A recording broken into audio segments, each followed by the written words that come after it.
Hoje é o nosso penúltimo domingo do ano. E nesses últimos 2 domingos eu quero compartilhar algo com você. Eu tenho certeza que vai abençoar a sua vida. Abençoou a minha, eu creio que vai abençoar a sua também.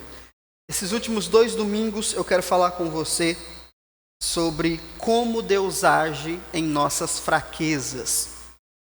Como nós falamos no último discipulado, 2025 será para nós um ano de favor de Deus, um ano de manifestação da graça de Deus nas nossas vidas. Eu tenho crido muito nisso. Você crê comigo ou não?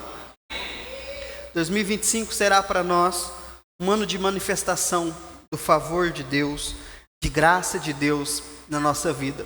E para dar a você uma introdução daquilo que nós vamos compartilhar no ano que vem, eu quero nesses 2 domingos falar sobre isso. Por quê? Porque não há favor de Deus onde não há fraqueza. Diga comigo, onde não há fraqueza, não há favor. Então, por que eu quero compartilhar esses 2 domingos sobre isso? No culto, no nosso jantar da virada, eu vou falar com você sobre uma palavra que Deus me deu para embasar o que nós vamos viver nesse ano de 2025. Quem estava aqui ontem, eu falei um pouco sobre isso, mas no nosso jantar eu vou falar com vocês sobre o que será essa virada de chave para nós. Mas nós precisamos entender que quando nós falamos da graça de Deus, quando nós falamos do favor de Deus, é muito comum nós sermos mal compreendidos sobre esse assunto. Sim ou não? É muito comum para os pregadores da graça serem mal interpretados quando ouvem a sua mensagem. Eu falo isso porque isso aconteceu comigo, né? São 8 anos que eu falo sobre isso. Nos 3 primeiros anos eu era um anticristo preto, né? E foi terrível, mas quando a gente olha para a Bíblia, nós percebemos que todas as vezes que a graça de Deus ela era pregada, sempre haviam essas calúnias, sempre haviam essas difamações, e Paulo é um grande exemplo disso, né? Paulo, um judeu excelente, um homem de cultura, um homem de fé, mas um homem que não entendia a graça de Deus. E um dia ele se encontrou com a graça de Deus. Nós vamos falar muito sobre Paulo em 2025. E eu quero ler com você aqui, em Romanos capítulo 6. Vamos para o capítulo 3 primeiro, para a gente enquadrar isso aqui. Para a gente ver um exemplo dessas difamações, dessas acusações que Paulo enfrentou. E a verdade é que se você não é questionado, se você não é mal interpretado no estilo de vida que você vive a respeito da graça de Deus, você não está vivendo o verdadeiro evangelho. Porque se você parar para pensar, irmão, o que a mensagem da graça ela fala? Sobre Deus está ao nosso favor, incondicionalmente. Sim ou não? Só que isso é mal interpretado por quê? Porque todas as religiões do mundo, elas pregam que aquilo que você planta, você colhe. Isso é bíblico? Sim. Paulo diz que tudo que nós plantamos, nós colheremos. Só que quando Paulo fala sobre isso, ele não está falando de atitudes. Ele está falando de dinheiro. Tudo que nós plantamos financeiramente, vamos ler só para a gente não ter essa dúvida e você ter argumento para combater alguém que vier falar com você. Gálatas capítulo 6. Domingo passado eu não estou ouvindo, agora eu estou ouvindo para todo lado agora. Agora tá bom. Gálatas, cadê o Gálatas? Aqui. Aleluia. Tá indo, voltando, é uma benção. Gálatas capítulo 6,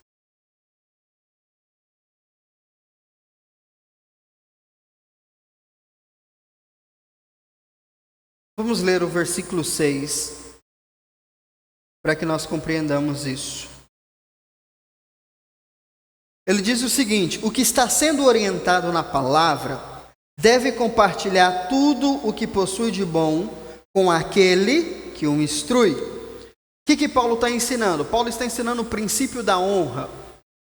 Todas as vezes que você é instruído por alguém, você recebe a palavra de Deus por meio da vida de alguém, você é discipulado por essa pessoa, você é pastoreado por essa pessoa, como que Paulo diz? O que ele tem que fazer? Mas o que está escrito aí? Qual é a palavra usada aí? Sendo orientado pela palavra, deve. O que é um dever? Dever faz parte da minha identidade. Então, um discípulo, ele deve. É um mandamento? Não é um mandamento, faz parte do processo. Se eu quero ser um discípulo, dentro do discipulado está inserido eu fazer isso.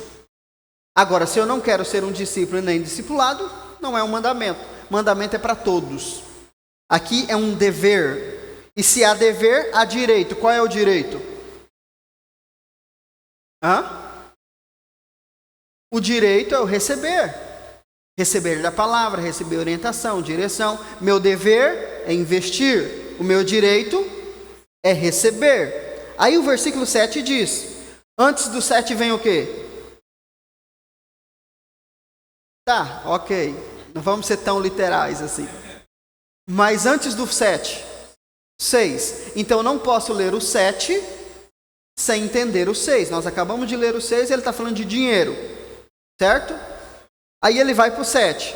Não vos enganeis. Deus não se permite zombar. Portanto, tudo o que o ser humano semear, isso também. Então do que ele está falando? De dinheiro. Não está falando de atitudes. Agora, a palavra zombar aqui é ser escarnecido. O que é escarnecer? É quando alguém promete uma coisa e não cumpre.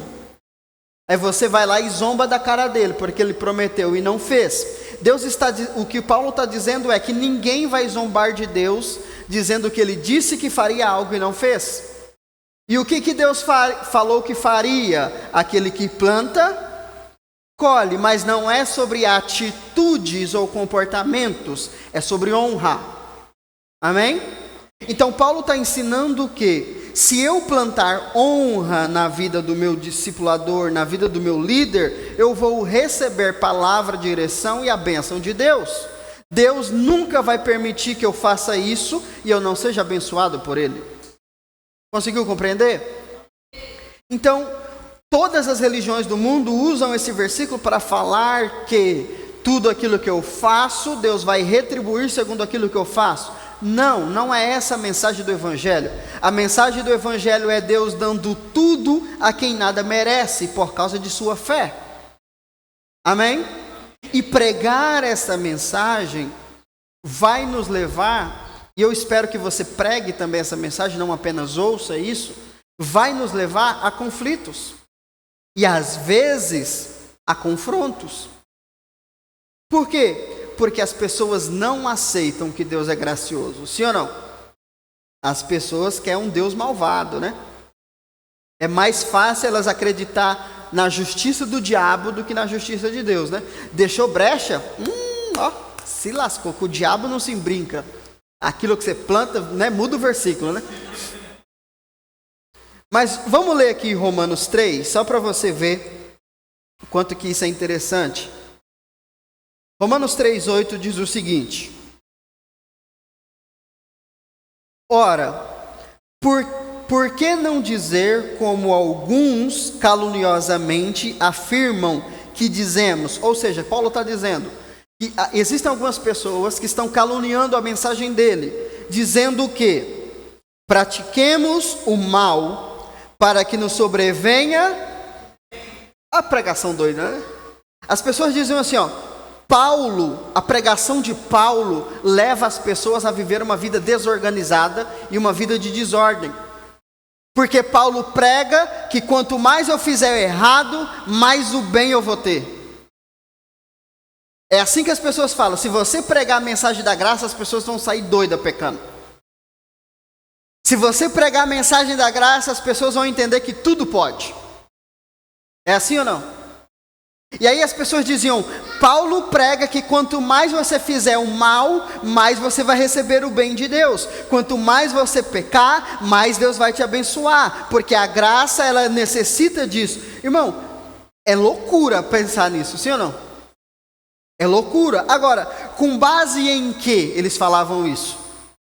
Com base em Romanos, capítulo 8. Vamos ler. Nós vamos ler bastante Bíblia aqui. Romanos 8, versículo 28. Diz o seguinte. Romanos 8, 28.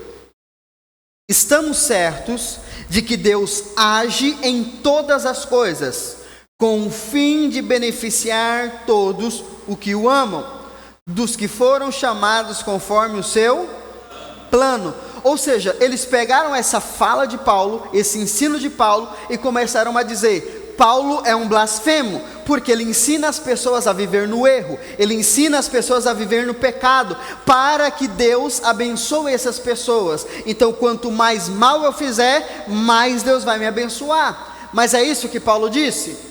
Não, o que Paulo disse é que Deus age, não sou eu quem faço. Deus age em todas as coisas. E quando ele diz todas as coisas, ele está dizendo coisas boas e coisas ruins. O que Paulo está nos ensinando? Que eu não dependo das circunstâncias para ser abençoado por Deus. Se a circunstância é boa, eu sou abençoado. Se a circunstância é ruim, eu também sou abençoado. Não porque eu estou provocando o errado, mas porque ainda que eu erre, ainda que dê errado, Deus vai me abençoar. Consegue entender? Amém ou não? Então, pregar essa mensagem deve ser para nós um encargo muito grande. Por quê? Porque Paulo morreu não foi por pregar a lei. Os discípulos não morreram, não foi porque pregaram a lei. Todos eles morreram porque eles pregavam a graça de Deus. Alguns tinham níveis maiores de revelação do que outros, mas todos pregavam a mesma coisa. O que nós precisamos entender e pregar nos dias de hoje? O evangelho da graça de Deus. Se ninguém confronta você na sua fé, a sua fé é uma fé religiosa. Se as pessoas não questionam você sobre aquilo que você crê, você está vivendo uma fé religiosa. E as pessoas que eu estou dizendo não é o mundo, são os crentes. Se você é crente igual qualquer pessoa que está aí dentro do sistema religioso, você não está me ouvindo, não vai falar que sou eu não. Isso aí eu sei, isso é o YouTube por aí. Diga comigo, eu vivo pela fé na graça de Deus. Então, o que nós aprendemos com esse texto de Paulo aqui de Romanos 8, 28? Eu não preciso me vitimizar com as circunstâncias. Eu não preciso também provocar circunstâncias. Eu não vou tomar a decisão errada para ver o que Deus vai fazer, né? Eu não preciso disso.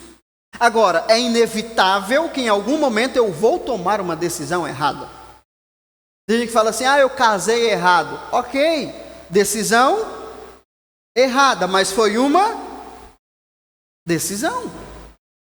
Então eu preciso arcar com as minhas decisões. Se eu tomei uma decisão errada, eu preciso confiar que Deus vai me beneficiar, ainda que eu tomei a decisão errada. Então, Deus não depende das minhas decisões para me abençoar. Deus depende da minha fé. Ainda que a minha decisão é errada, ainda que a circunstância seja errada, Deus vai me abençoar. Amém ou não? É isso que Paulo está nos ensinando. Agora, você vai comprar um carro, o carro está todo regaçado. Você fala, não, mas Deus vai curar o carro. Não é estranho isso? É. Você vai entrar no serviço, você está vendo que você vai trabalhar igual escravo. Você fala, não, mas Deus vai me prosperar aqui dentro. Vai dar certo? Não. Porque você já está tomando a decisão de forma consciente que está errado. Agora, Deus pode agir com graça nisso? Pode. Como? Tirando você de lá. Aí você fala, eu fui mandado embora. É graça? Não, pastor, não queria ser mandado embora. Mas é graça. Por quê? Porque Deus está vendo que aquilo não vai te beneficiar. Então Deus vai fechar essa porta para abrir outra porta. Isso é graça de Deus.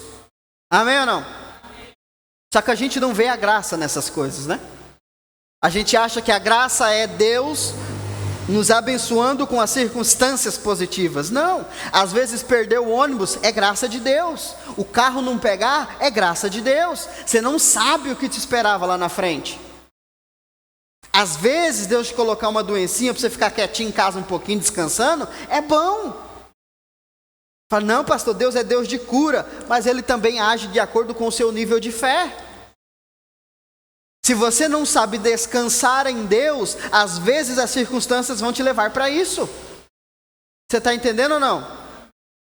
Mas vamos lá, vamos ver um outro exemplo aqui, para a gente poder ver. Vamos ler aqui em Romanos 6.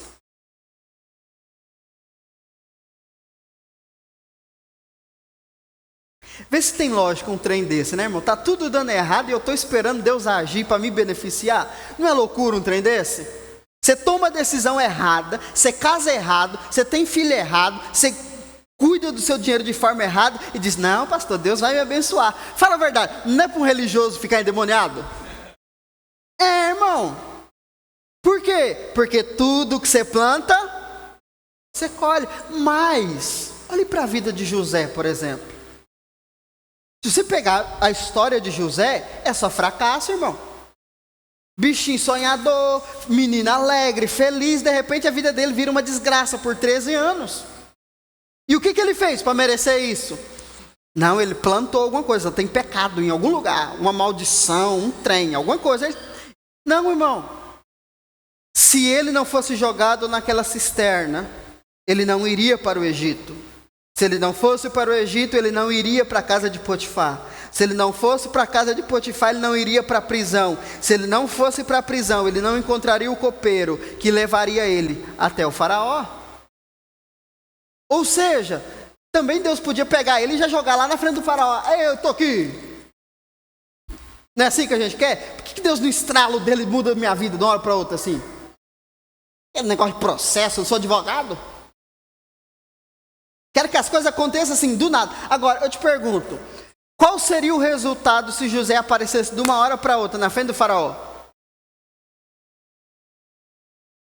Nenhum. Sabe por quê?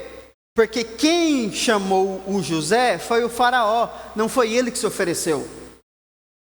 Olha a graça de Deus agindo. Deus dá um sonho para o faraó e dentro do Egito já existe a solução do sonho do faraó.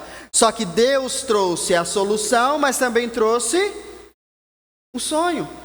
Só que para o sonho se tornar realidade, Deus teve que criar um grande problema. Vamos trocar processo por problema. Porque se olhar para a sua carteira e não ter dinheiro, você fala, não, é processo. Você fala isso ou não? Você fala, é problema. Você até esquece o português. É problema. Não, irmão, é processo. Por quê? Porque Deus sabe que esse problema já tem uma solução preparada. Só que se você não crer nisso e começar a olhar por problema, você abre mão do processo e abre mão da solução. Imagine se José tivesse lá na cisterna e ele tivesse falado, eu vou arrumar um jeito de sair daqui. Estude a Bíblia, irmão. José não tentou sair de lá. Não tentou. Quando ele foi mandado como escravo para o Egito, ele não tentou fugir. Não é igual a gente, Senhor, me tira dessa prova, Senhor, me tira. Não, irmão, porque se Deus te tirar dessa, Ele vai ter que te colocar em outra. Porque a solução não chega se o problema não for criado. Então eu não posso pedir para Deus me tirar dos problemas. Eu não posso pedir para Deus me tirar daquilo que eu estou enfrentando. Eu preciso clamar pela graça dEle naquela situação. Porque é nessa situação que a graça dEle vai me conduzir para o propósito dEle para mim. Essa é a mensagem que Paulo pregava e as pessoas caluniavam. Eu vou ser igual bobo agora, vou ficar dando graças a Deus por tudo? Não, eu não tenho que dar graças a Deus por tudo, mas eu tenho que enxergar a graça de Deus em tudo.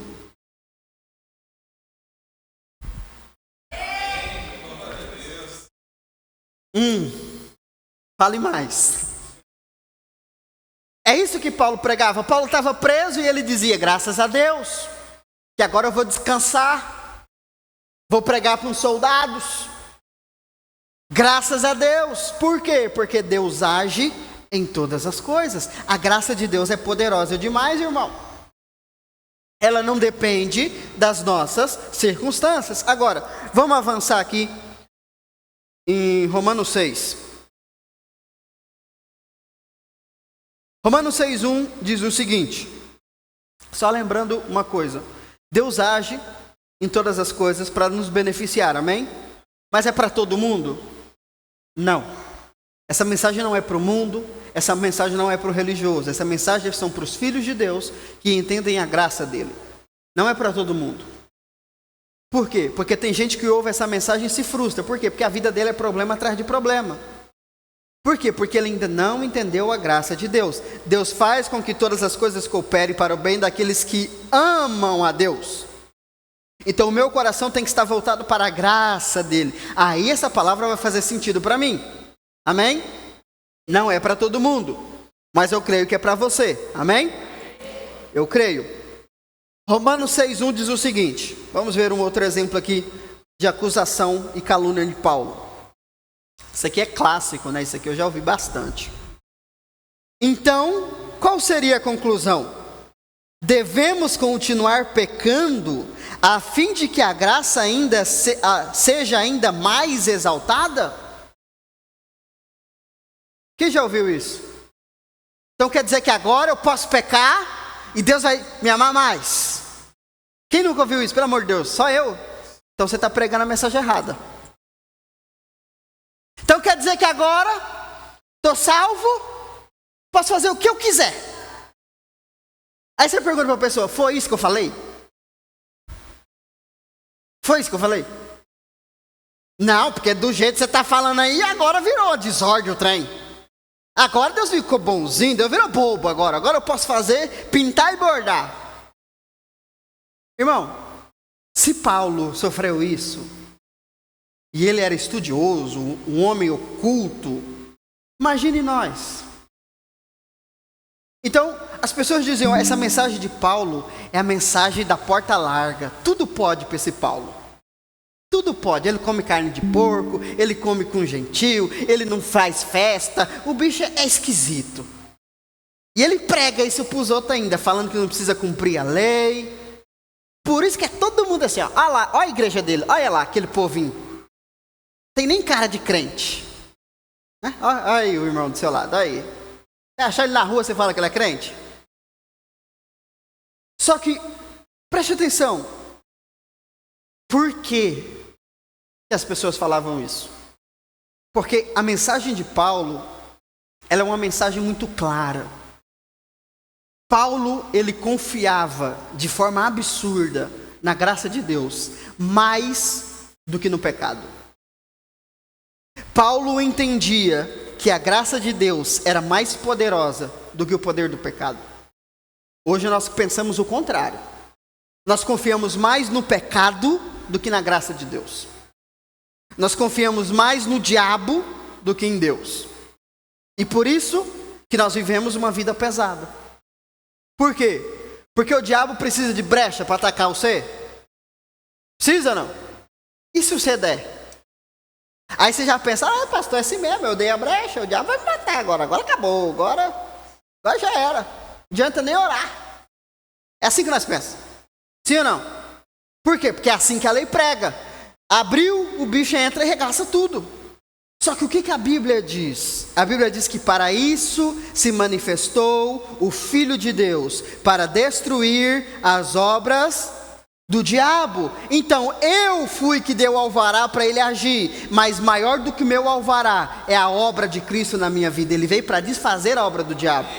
Ainda que eu autorizei, o diabo não tem autorização. Por quê? Porque a graça de Deus é superior. Vamos voltar aqui no capítulo 5 para a gente entender o contexto aqui.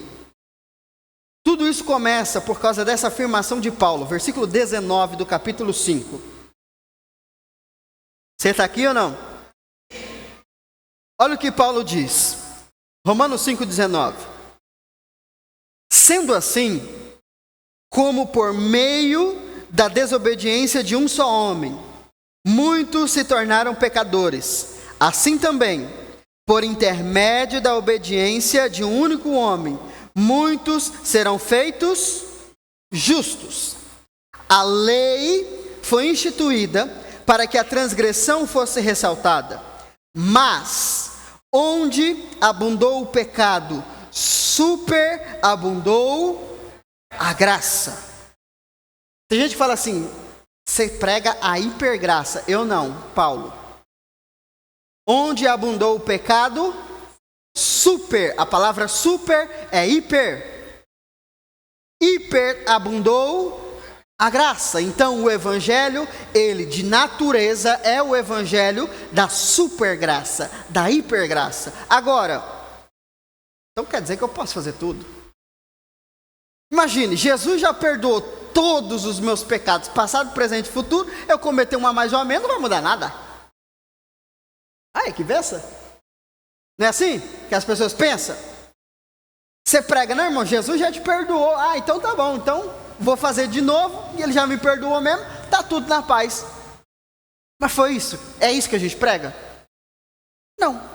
Eu sou perdoado? Sou. Mas se eu pecar, eu vou ter consequências? Sim. Deus pode fazer com que essas consequências me façam crescer? Sim. Então, se eu sou perdoado por Deus, significa que eu tenho que pecar a qualquer momento?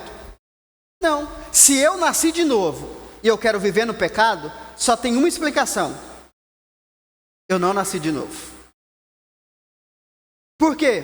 Porque o que Paulo diz? Que pela desobediência de um só homem, todos se tornaram pecadores. Então, o que faz um pecador? O que faz alguém ser pecador? A natureza que ele carrega. Paulo está dizendo que pela desobediência de um homem, todos se tornaram. Então eu não sou pecador por minha escolha e nem por minhas ações. Eu sou pecador por causa da ação de um homem, por causa de Adão. Então Adão pecou e produziu a natureza pecaminosa na humanidade. Ou seja, eu já nasci pecador. Então qualquer criança que nascer, nós temos ali o recém-nascido abençoado, está pregando comigo. Ele já nasceu pecador. Ele é um pecadorzinho, né? Foi santificado a Deus, mas a natureza está dentro dele. Ele é um pecador, porque ele não nasceu de novo. Agora, o que fez uma criança para ser pecadora? Ela só nasceu. Então o que Paulo está tentando nos ensinar? E essa é a mensagem dele. O que nos torna pecador não é o que nós fazemos. Todos já nascemos com essa natureza. Ah, então é por isso, pastor. É por isso que eu peco, entendeu? É porque eu sou filho do Adão. Pois é, mas você não nasceu de novo? Sim ou não? Agora, imagina o seguinte. Por que as pessoas não pensam assim, né? As pessoas falam, então, se eu falar para as pessoas que está todo mundo perdoado, então agora elas vão pecar doidado. Por que quando a gente fala que Deus cura, ninguém pede para ficar doente? Deus cura? Ah, Senhor, então me dá uma doença para me curar, ué. Já que, se eu penso que se eu sou perdoado eu tenho que pecar para ser perdoado mais ainda, então peça a doença. Você ser curado mais ainda, aleluia. Deus prospera? Então que vem espírito de pobreza na sua vida. Não, aí está amarrado, em nome de Jesus. Pois é a mesma lógica. Porque o mesmo que me cura é o mesmo que me salva e é o mesmo que me perdoa. E eu não preciso pedir doença para ser curado. Eu não preciso de pobreza para prosperar. E eu também não preciso de pecado para ser perdoado. Você está entendendo ou não? Se eu falar para você que você quebrar seu braço, seu osso vai nascer mais forte, você quebra? Fala, pastor, quebra o inteirinho, que eu vou ficar mais forte. Faz sentido? Não. Então, pregar o evangelho da graça não é liberar as pessoas para pecarem, porque ninguém vai atribuir isso a outros sentidos. Na verdade, quando eu prego a verdade de que eu sou perdoado, eu estou tirando de mim um fardo para eu buscar a Deus de forma livre, sem condenação. Amém ou não? Mas não é isso que as pessoas entendem, né? Aí Paulo responde o seguinte, porque as pessoas diziam, né? Paulo prega esse evangelho, todo mundo pode fazer o que quiser. Mas olha o versículo 2 do capítulo 6, a resposta dele. Romanos 6, 2. De forma alguma, nós que morremos para o pecado, como seria possível viver sob seu jugo? Olha que interessante. Paulo poderia ser ríspido nessa resposta, sim ou não? Vocês são tudo do diabo, vocês ficam distorcendo minha mensagem. Seus filhos do demônio, vocês vão tudo para o inferno. Só que até na resposta dele, ele manifesta a graça de Deus. Ele diz o seguinte, não tem como aqueles que entenderam a graça viver para o pecado, porque eles morreram para o pecado. Olha o que Paulo está ensinando. Ainda que você peque, você não carrega mais a natureza do pecado. Você morreu. Fala um amém aí, pecador. Meu Deus, você parece ter muito pecado, né, irmão? Jesus. Espírito Santo vai revelando. Tem a unção da irmã do coque. Pecados escondidos, Senhor. Aleluia. Porém, o baixo da download aqui, você vai ver. Olha o que Paulo diz. Não, de forma nenhuma. Por quê? Porque aqueles que nasceram de novo morreram para o pecado. Ou seja, a natureza que eu carregava, ela não faz mais parte de quem eu sou. Isso significa que eu não vou pecar? Não. Porque é isso também que as pessoas entendem.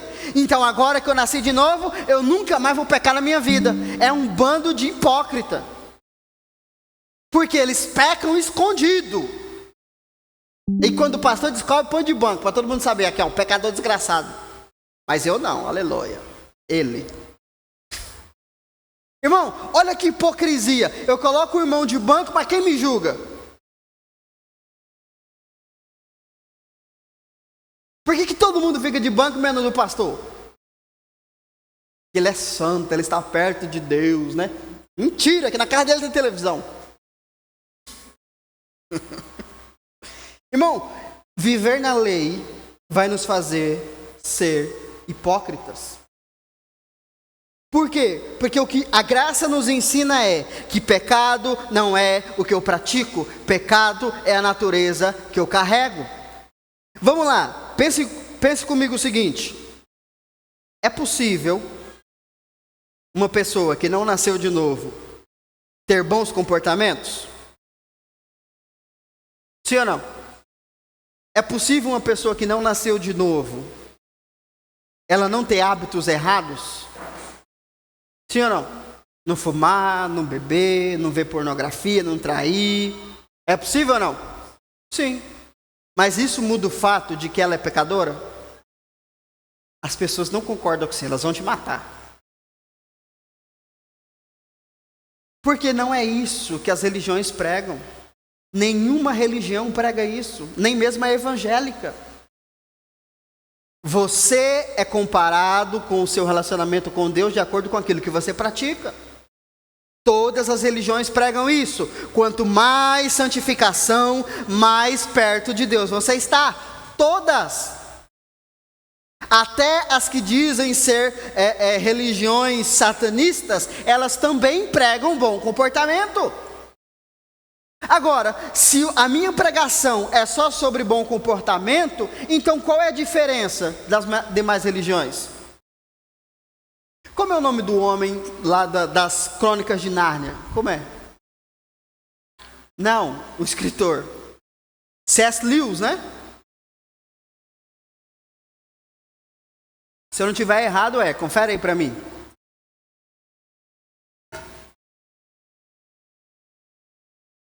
É isso mesmo? Eu acredito que é. Se não for, depois você procura. Um tempo atrás, preste atenção nisso aqui. C.S. Lewis, ele é escritor das Crônicas de Nárnia. E teve o filme e tal. Assista o filme depois, o filme lá do leão. É Jesus pregando para os irmãos ali. Mas presta atenção, é isso mesmo, né?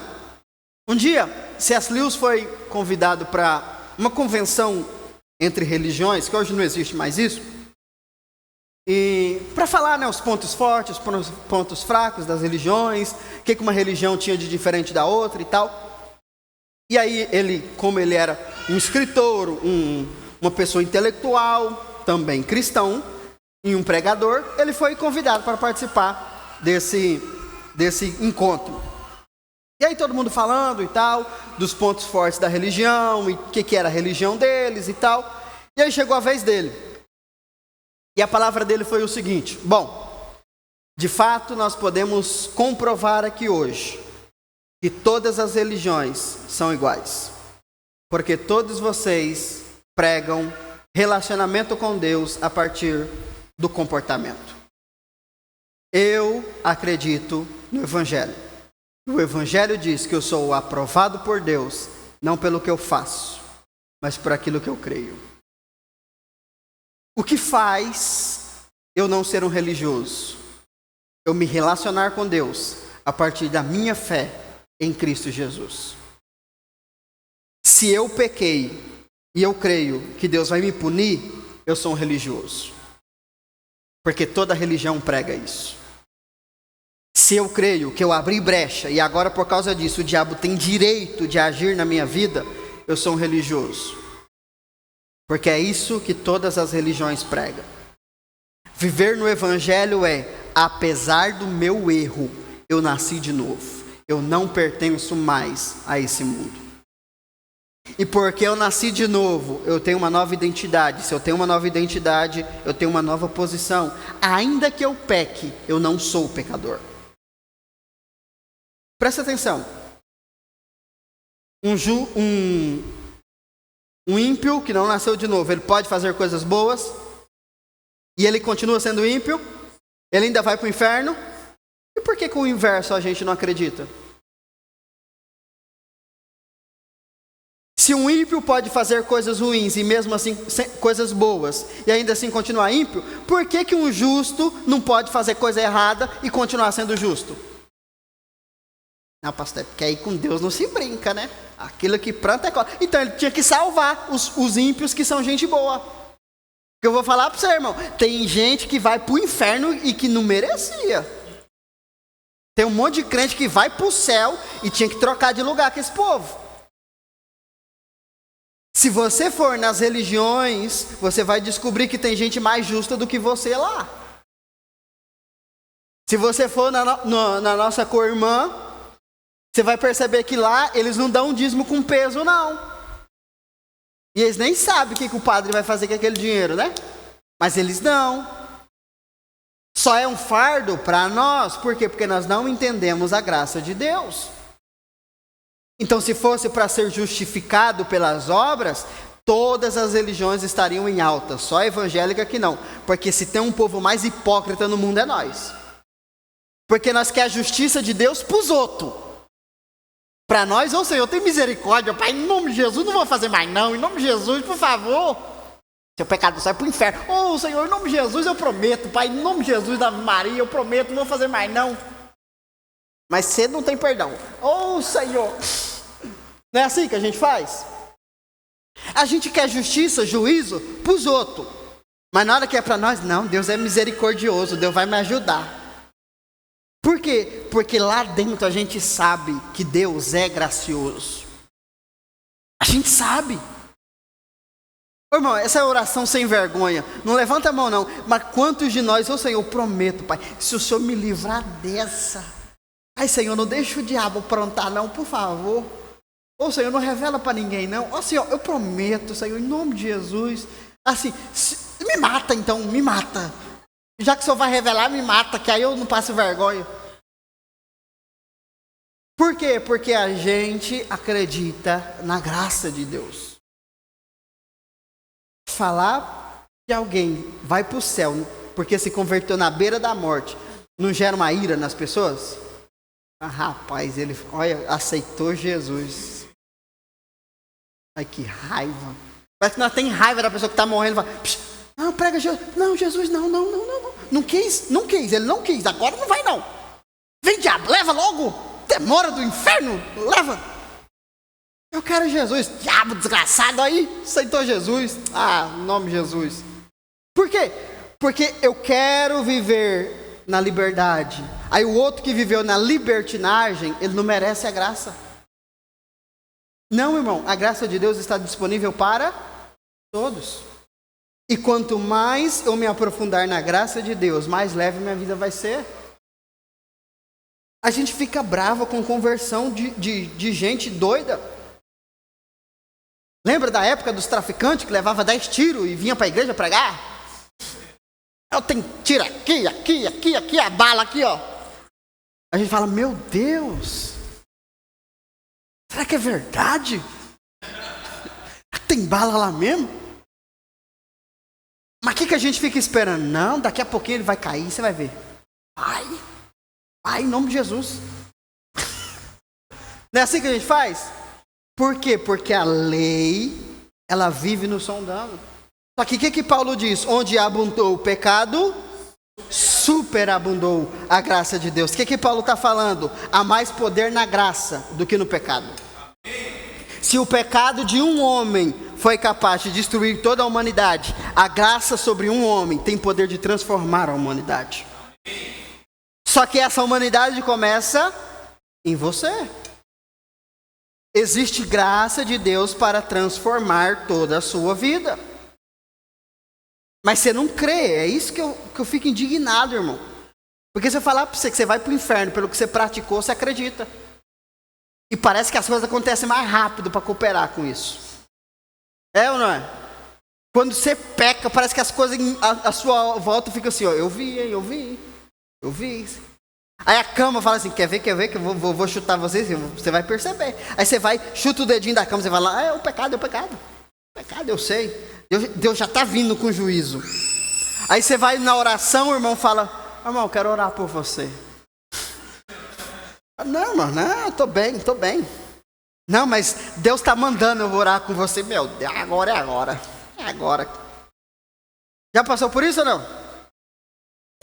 Quando as pessoas chegam no culto, irmão, fica caçando uns cantinhos para sentar, você pode saber, é pecador. Ele não quer sentar na frente, por quê? Porque quanto mais perto, parece que ele está mais perto de Deus, e Deus está com o zoião para ele assim, eu estou te vendo, hein? Aí ele senta lá no fundo, assim, fala, não. Aí você chama, não, tá bom, aqui está mais perto da porta. Por quê? Condenação. Mas o evangelho não é sobre condenação. Por quê? Olha o capítulo 5 de Romanos. Romanos 5:1. Portanto, havendo sido justificados pela fé, temos paz com Deus. Eu não sou justificado. O que é justificação? É eu ser digno, é eu ser aprovado diante de Deus. Eu não sou aprovado diante de Deus por aquilo que eu faço. Eu sou justificado diante de Deus por aquilo que eu creio. Se eu creio na graça de Deus, eu sou justo por causa disso. Ainda que os meus atos não sejam coerentes com a minha fé, isso revela imaturidade, mas não a minha identidade. Vou dizer de novo, para você prestar atenção. Os meus atos definem a minha imaturidade, define a minha falta de transformação, mas não define a minha identidade. O que define a minha identidade é a minha fé. Eu nasci de novo em Cristo, ponto. Ah, mas você peca, é porque eu sou safado. É porque eu sou sem vergonha. Mas isso não muda o fato do que Cristo fez em mim. Amém ou não? Se a gente entender isso, nós não vamos baixar a cabeça para religioso, irmão, bem intencionado. Por quê? Se o nosso evangelho é sobre boas práticas, como que você vai pregar para alguém que não tem pecado visível? Você fala para a pessoa, você vai para o inferno porque você fuma. Eu falo, não, não fumo não, faz tantos anos que eu não fumo. Você fala, você não fuma? Deixa eu ver outro pecado então. Você vai para o inferno porque você assiste televisão. Não, não assisto novela, jornal, não gosto, eu só fico lendo livro. Pecador intelectual. Deixa eu ver. Deixa eu ver o que mais aqui. Peraí, deixa eu ver. Você vai para o inferno porque... Por que você vai para o inferno? Deixa eu ver. Porque você não dá dinheiro aos pobres. Não, eu dou 50% do que eu ganho. Desgraçado, eu não dou 10%. Deixa eu ver. Porque você vai... Eu acho que é eu que vou para o inferno mesmo. Você não vai, não.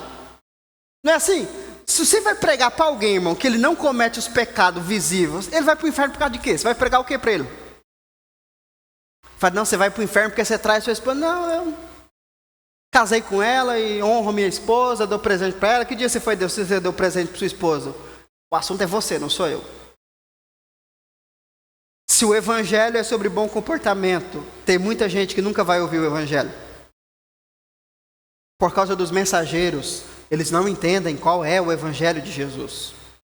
O evangelho não é sobre bom comportamento, irmão. Sabe o que é interessante, falando sobre comportamento? Hoje nós vivemos a época dos coach, né? O que é um coach? É um treinador de pessoas. Não é do diabo não, é de Deus. De Deus também não, é do homem, né?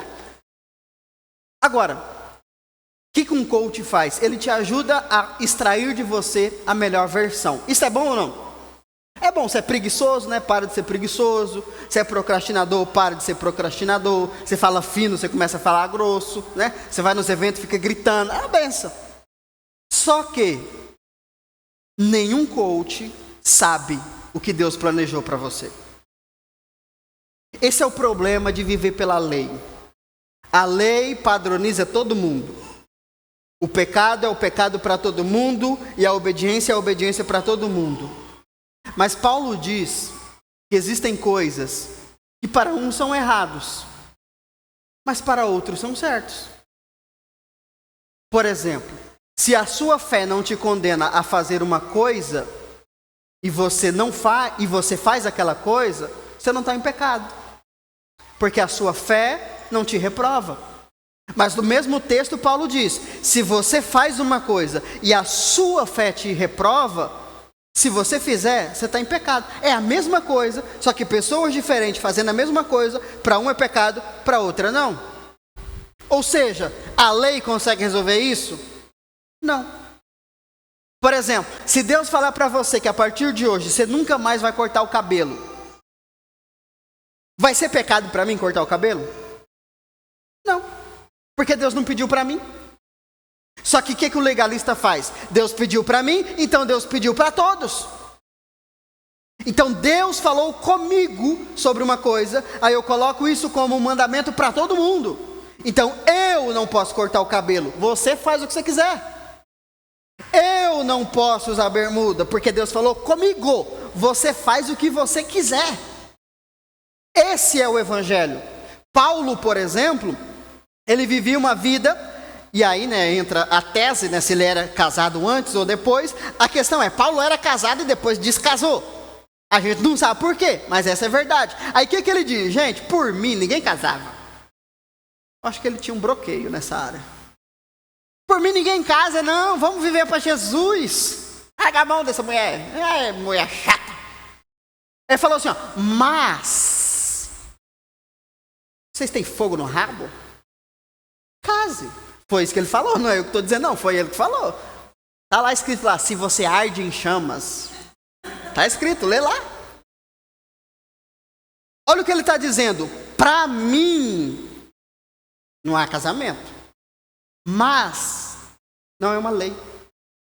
Se para você funciona, faça você. Imagina se o evangelho fosse assim, irmão. Não seria tão mais fácil? Seria muito mais fácil. Você vê, Pedro começou a andar com Paulo, né? Irmão, não ande com gente que vive na graça que você vai virar do demônio. Pedro, né? Brabão, arrancador de orelha. Começa a andar com Paulo, ele fala, rapaz, gostoso esse negócio, hein?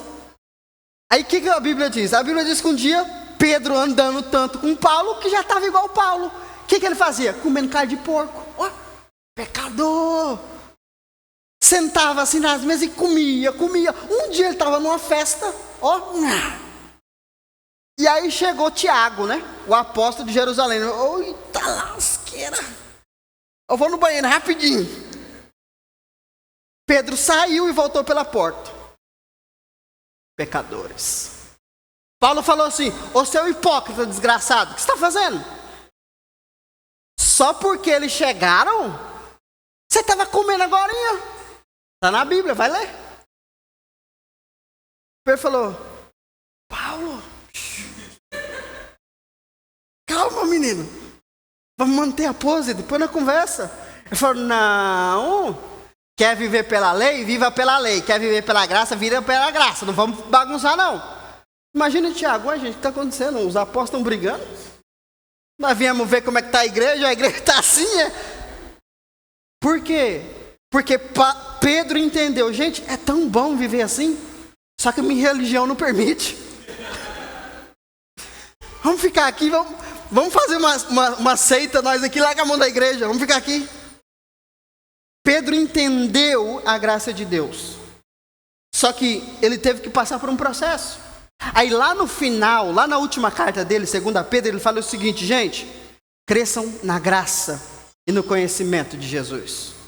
Aí ele falou, tem um apóstolo chamado Paulo. O irmão Paulo, ele prega uns trem difíceis da gente entender. É difícil, mas é a verdade. Ou seja, o homem que era um legalista, matador, assassino de orelha, é alguém que por causa da influência de Paulo entendeu a graça de Deus. Ou seja, esse é o evangelho. Não há outro. Amém ou não? Você está conseguindo entender?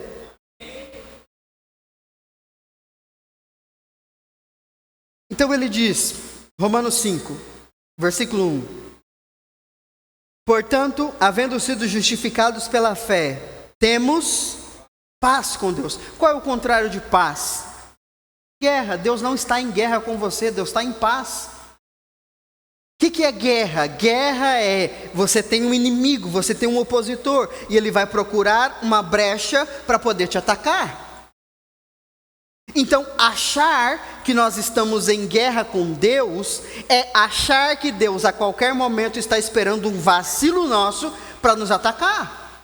É assim que muito crente vive. Qualquer vacilo ele já olha por cima e fala assim, agora lascou.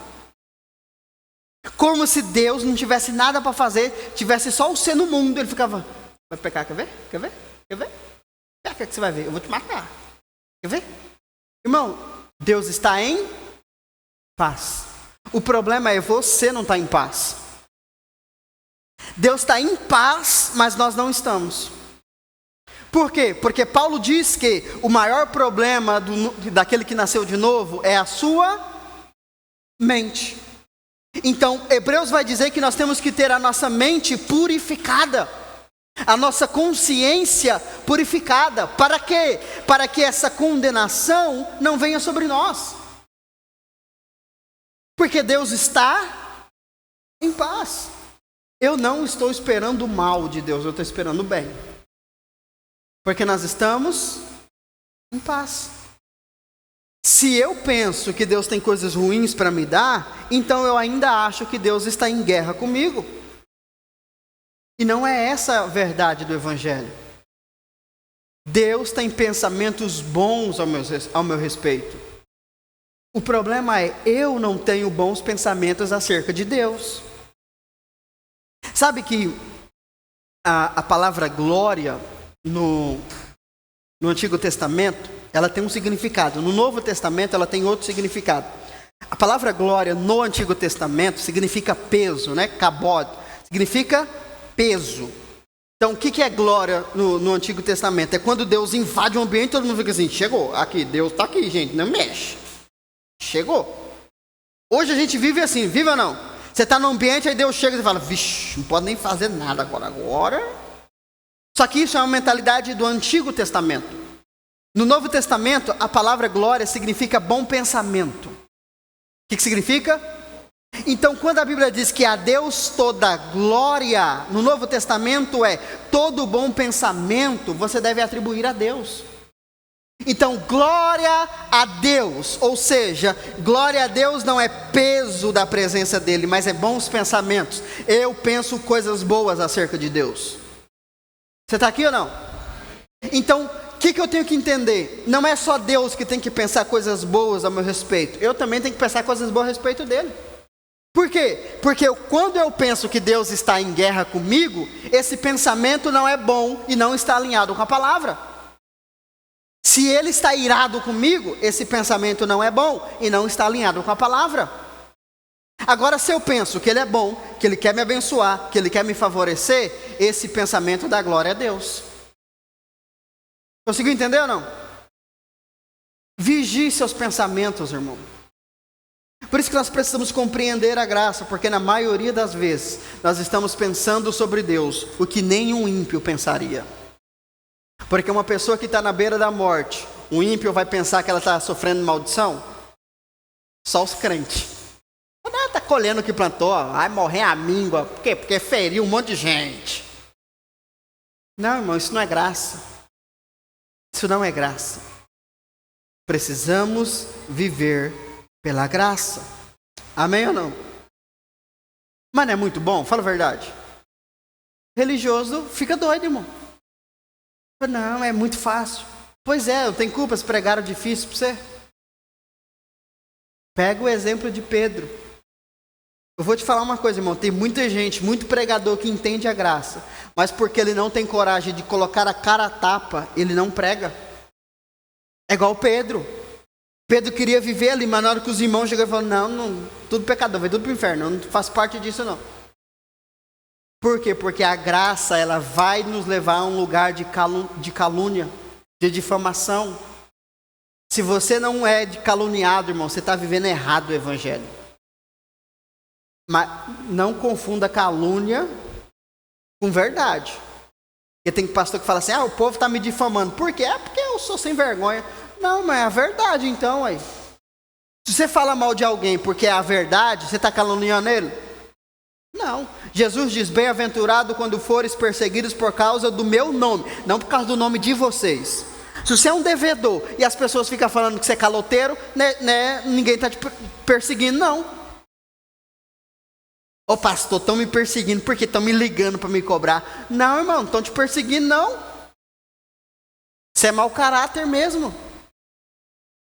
Agora, estão me perseguindo porque eu prego Jesus, porque eu falo de Jesus, porque as pessoas não aceitam Jesus. Aí sim, aí tem um galardão especial para você. Não quer, tá bom. Tá vendo? Eu quero pregar coisa boa, mas você não empolga nem pregar coisa ruim, irmão. Vai pro inferno mesmo, esse cabelo aí é do inferno. Essa roupa é do inferno, tudo é do inferno. Foi fabricado lá no inferno, nem igual os pregadores falam, veio do quinto dos infernos. Mas vamos lá, nem comecei a pregar, meu Deus. Você está entendendo o que eu estou falando? Agora vamos para... Eu ia pregar? Eu te mostrei aqui 2 exemplos de calúnia, de acusação, que Paulo pregou. E Paulo sofreu, por causa de pregar o evangelho. Mas o que eu quero falar com você é que mesmo diante de todas essas acusações e calúnias, Paulo nunca se envergonhou do evangelho. Nunca se envergonhou do poder da graça de Deus. Olha o que ele diz no capítulo 1 de Romanos. Romanos 1,16. Porquanto não me envergonho do evangelho, porque ele é poder de Deus para a salvação de todo aquele que nele crê. Primeiro dos judeus, assim como o grego. Diga comigo, não me envergonho do evangelho. Foi aquilo que eu falei para vocês, né? Eu estava negociando a mensagem da graça. Por quê? Justamente por causa disso. Você prega a graça, as pessoas não entendem, falam mal de você, mas ninguém vem perguntar, eles só falam. Eu falei, vai caçar com o que fazer também, não vou falar mais nada para ninguém não. Só que, olha o que Paulo diz, eu não me envergonho, e a palavra envergonhar é acovardar. Eu não me acovardo do Evangelho. Por quê? Porque ele é poder de Deus. Diga comigo, poder de Deus. Por que nós precisamos viver na graça de Deus? Porque a graça de Deus é o poder de Deus disponível para nós. Não existe poder de Deus fora da graça. Claro que a gente confunde as coisas. Por exemplo, se eu jejuar, se eu orar, se eu me consagrar, eu não vou receber unção? Sim ou não? Sim. Se eu ir para o monte, se eu ir para a campanha, se eu fizer isso, se eu me consagrar, me renunciar e fazer tudo aquilo, vai vir unção ou não vai? Sim ou não? Alô, vocês estão aqui? Vem ou não vem? Vem. Só que essa unção, ela é proveniente do Evangelho? Não. Essa unção é proveniente da minha busca. Só que o que Paulo está dizendo não é de busca. Paulo está dizendo que existe um poder de Deus que está acessível a todos, independente de suas buscas. Se eu quiser mais, eu vou buscar mais. Só que o que acontece? Nós invertemos o negócio. Eu tenho que buscar, eu tenho que me sacrificar para então receber. Só que não é isso que o Evangelho diz. Eu recebo poder, eu recebo unção para algo específico, que nós vamos falar daqui a pouquinho. Só que há como eu buscar mais. Por exemplo, Paulo diz que ele esteve com... Olha, Paulo tem que matar meu nome desse, viu? Vou falar para você, tem que matar. Paulo falou assim, gente, sou de Jesus agora. Aí os irmãos falaram, você é de Jesus? Então vamos lá falar com os 12. Vamos, quem é os 12? É o grupinho, quem é? Não, os 12 é o chefe da igreja. Então tá bom. Aí levaram Paulo para Jerusalém, para estar com os 12. Ele ficou 3 anos lá. Aí quando ele volta, vê se você não matava um cara desse. Ele falou, pessoal, vou falar a verdade para você. Eu fiquei 3 anos com aquele povinho lá, não aprendi nada. Que safado, né? Aprendi nada aqueles. Mas são os apóstolos. Mas uns apostinhos velhos, né, Gi? Eles não entenderam, foi nada. Eu que ensinei para eles. Fala a verdade. Você não ficaria irado com um cara desse? Só que, quando ele fala isso, ele não está falando de soberba. O que ele está dizendo? A revelação que eu tenho, eles não têm. Não é porque eu sou melhor do que eles, porque eles buscaram muito. Sim ou não? Eles se sacrificaram muito. Mas Deus que decidiu me dar. Ou seja, tem coisa que eu vou buscar, Deus vai me dar, eu vou pagar o preço, Deus vai me dar, mas tem coisas que é pela graça. Paulo não foi levantado apóstolo porque ele andou com Jesus. Paulo foi levantado apóstolo porque a graça de Deus veio sobre ele. Não foi por causa do preço que ele pagou, mas foi pela fé que ele se alinhou em Deus. Você está entendendo ou não? Aí de novo, né? Você já vai falar, tá vendo? O pastor está falando que não tem que pagar o preço, você viu, né? Não estou dizendo isso não. Deixa o Satanás entrar na sua cabeça, não. O que eu estou dizendo é, tem coisas que virão por renúncias, mas o Evangelho é sobre a graça. Amém? Então tem coisas que eu vou ter que pagar o preço para tê-las? Sim, porque são coisas específicas que eu quero para coisas específicas. Mas há poder de Deus para mim. E ele não virá pelo preço que eu vou pagar, mas pela fé que eu vou receber. Amém? Você está aqui ou não? Amém. E Paulo fala sobre isso. Vamos ler aqui para a gente concluir essa parte de hoje. 2 Coríntios.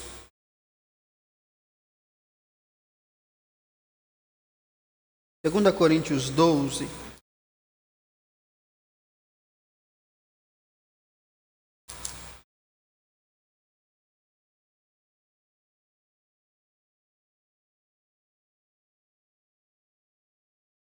Segunda Coríntios 12, vamos ler versículo 9.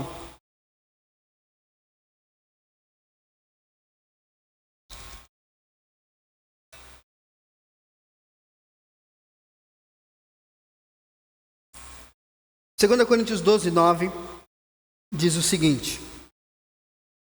Vamos voltar um pouquinho. Versículo 6. Diz o seguinte: ainda que eu decidisse gloriar-me, não seria de fato insensato, porquanto estaria narrando verdades. O que Paulo está dizendo? Ele acabou de dizer que ele teve uma experiência com Deus. Qual foi a experiência? Ele foi até o trono. Ele foi até o terceiro céu. Ele foi até o trono de Deus. E aí ele está dizendo, olha, eu tive essa experiência, mas eu não me glorio nisso. Aí agora ele está dizendo, apesar que se eu me gloriasse, eu não estaria falando a mentira. Por quê? Porque de fato eu fui. É uma coisa que as pessoas não entendem, irmão. Soberba e orgulho é uma coisa. Clareza de identidade é outra. Se eu falo para você que eu posso, não é soberba. Por quê? Porque é a verdade. Eu posso. Se eu falar para você que eu tenho, não é soberba, não é orgulho. Por quê? Porque eu tenho.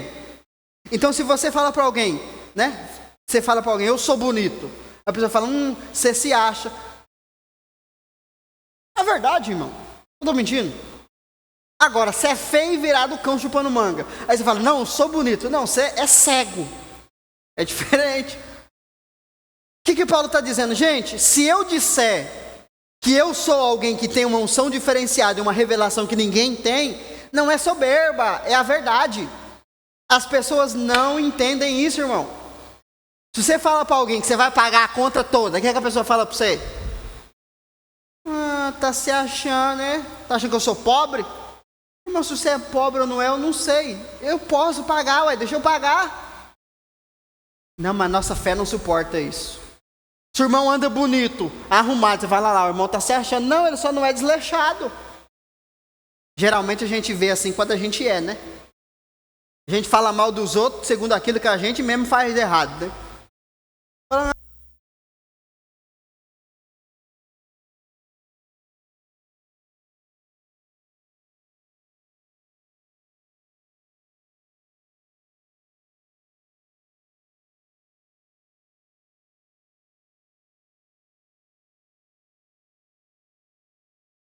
Ele diz, contudo, evito falar sobre isso para que ninguém pense ao meu respeito, mais do que seja capaz de observar em minha vida, ou de mim pode ouvir. O que ele está dizendo? Não vou falar muito porque vocês vão criar conversa e vão desvirtuar o assunto. 7. Para impedir que eu me tornasse arrogante, por causa da grandeza dessas revelações, foi-me colocado um espinho na carne, um mensageiro de Satanás, para... Deus me livre. Olha o que Paulo está dizendo. Preste atenção que isso aqui é muito importante. E é o contexto daquilo que eu vou falar com você domingo que vem. Amém, irmãs? Olha o que Paulo diz. A revelação que eu recebi é tão grande. O que eu estou vivendo em Deus é tão grande, que para eu não me perder, Deus permitiu que viesse um mensageiro de Satanás. O que é um mensageiro? Que você fez a escola aí?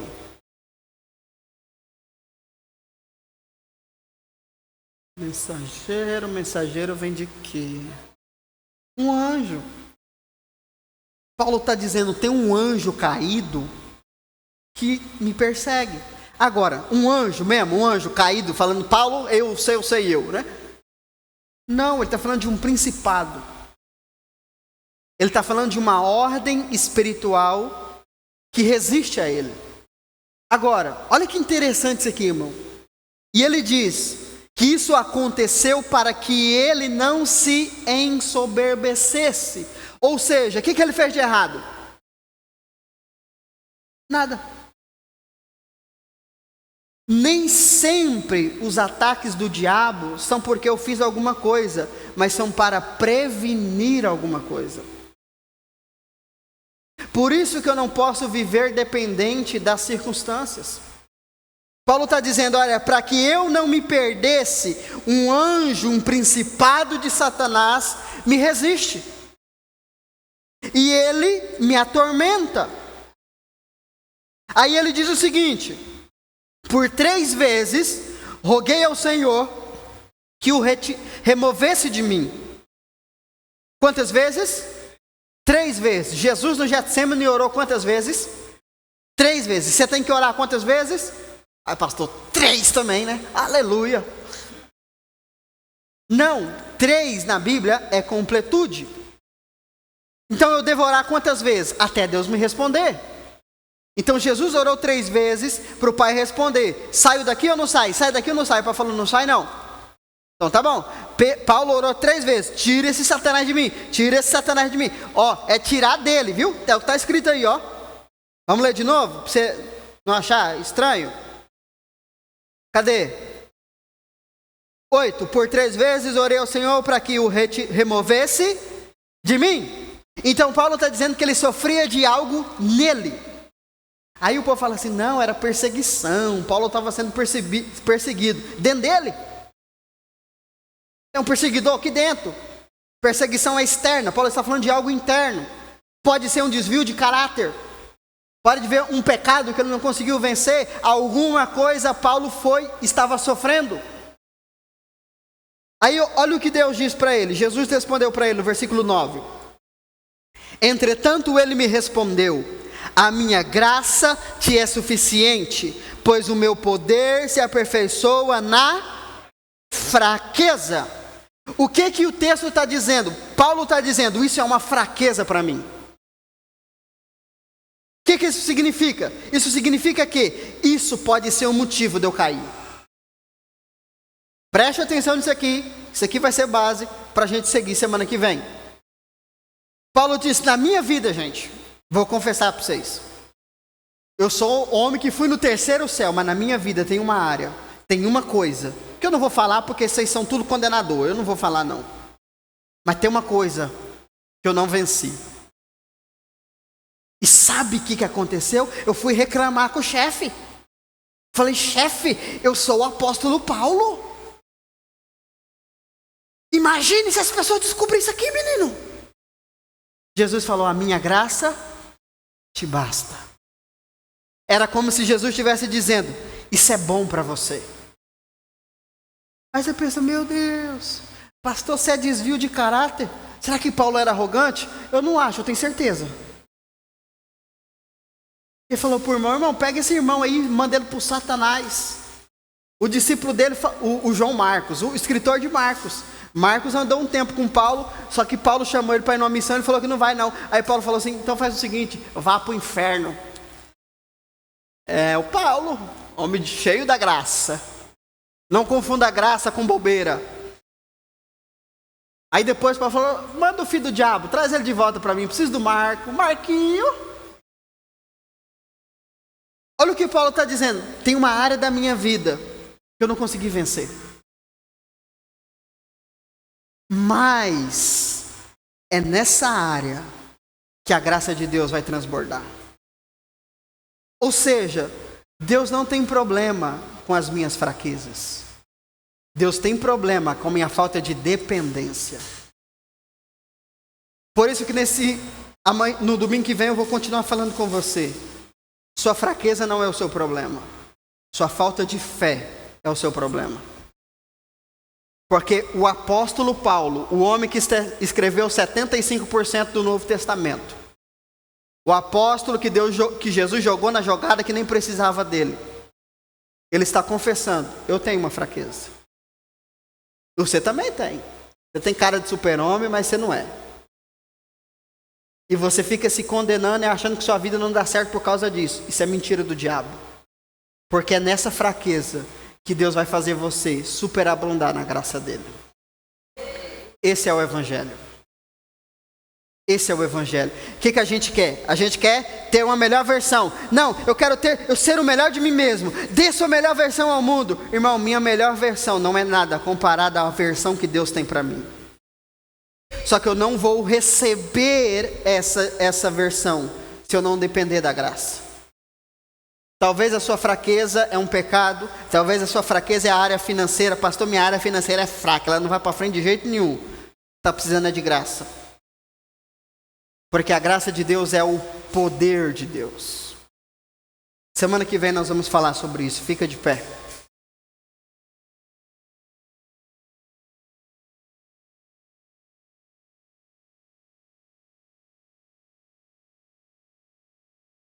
Feche os seus olhos.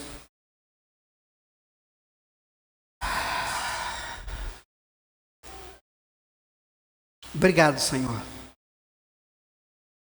Obrigado pela tua palavra sobre as nossas vidas. Obrigado pela tua verdade sobre nós aqui nessa manhã. Obrigado porque o Senhor tem descortinado os nossos olhos para a verdade do Senhor. E a verdade é que nós somos chamados para viver na graça do Senhor.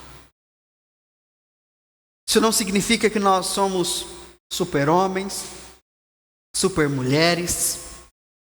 Não significa que somos perfeitos. Nada disso. Isso significa que nós dependemos do Senhor. Há sim muita coisa em nós que precisa ser mudada. E há áreas em nossa vida que são fraquezas para nós. São motivos de vergonha para nós. São motivos de dor para nós. Mas nesses dias o Senhor nos fará entender que mesmo nessas áreas fracas, nessas limitações, há graça disponível para nós. Há poder disponível para nós. E apesar dessas fraquezas, nós seremos usados pelo Senhor. Porque o Senhor é o Deus que usa gente fraca. Porque o Senhor faz do fraco forte. O Senhor faz do limitado super, abundante em graça e em poder. É isso que o Senhor tem para nós, Pai. Por isso, nessa manhã, todo espírito de acusação, todo espírito de condenação na nossa mente, Pai, seja repreendido no nome de Jesus. Nós queremos viver, Pai, a plenitude da Tua graça. Nós queremos viver a plenitude do Teu propósito, mas debaixo de condenação. Isso não é possível, Senhor. Por isso, nessa manhã nós declaramos que nós somos justos pela fé. Não pelas nossas obras, não pelas nossas práticas, mas pela fé em Cristo Jesus. Nós nascemos de novo, nós não mais vivemos no pecado, porque o pecado está morto para nós. Nós vivemos pela fé no Filho de Deus. E é por causa do sangue de Jesus que nós tomamos posse agora dessa verdade sobre as nossas vidas. E porque somos justificados, também somos abençoados, Pai. Por isso nós tomamos posse das bênçãos do Senhor sobre nós agora, Pai. Aquilo que estava travado sobre as nossas vidas, que seja liberado sobre nós nesse tempo, Senhor. Por causa da graça do Senhor, não por causa de nós, não porque nós merecemos, mas porque nós fomos aceitos, nós fomos aprovados, nós somos os Teus filhos, Pai. Por isso nós tomamos posse disso nessa manhã, Pai. No nome de Jesus nós declaramos as Tuas bênçãos, Pai, se manifestando sobre a nossa vida, em nome de Jesus. Levante as suas duas mãos aos céus, diga assim comigo: nessa manhã eu tomo posse das bênçãos de Deus sobre a minha vida. Eu acesso a minha herança em Cristo Jesus, e eu declaro: nenhuma condenação tem poder sobre a minha vida. Eu sou justificado e aprovado diante de Deus por causa de Jesus. Amém? Dá uma salva de palmas ao Senhor. Aleluia. Semana que vem nós vamos continuar essa mensagem. E aí de fato eu vou entrar, no que eu queria falar. Essa mensagem ela vai ao ar